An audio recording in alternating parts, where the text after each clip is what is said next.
in here. So Wait, what is that for? I don't understand. a woodpecker, they have to keep away from this, and they have to peck in here. Oh, so you're saying they're allowed to peck in those holes, but Yeah. they're not allowed to peck where? Right here and right here. So what should you do to? What should you put on there to make them not want to do that? Okay, let me near Bless you. it. A bear. A bear? What's the bear gonna do? He's gonna stay there because the woodpecker is gonna scare because the bear's there because I put the bear. Okay. So the bear's gonna guard from the woodpeckers? Yeah, He's gonna stand guard?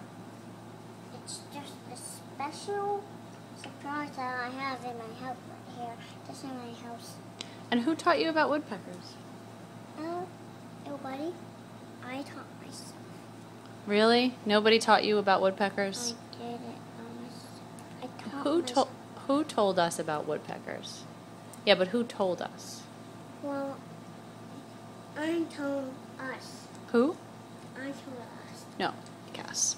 Somebody told us about woodpeckers and protecting his house. Who was that?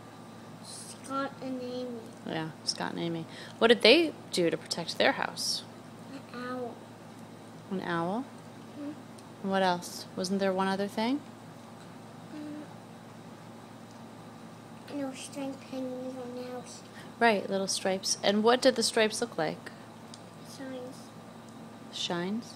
They were shiny? Yeah. So do you think that they have any woodpeckers waking up Emmett right now?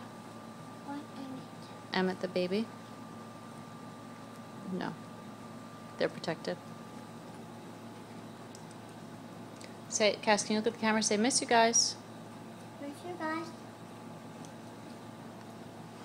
We really do.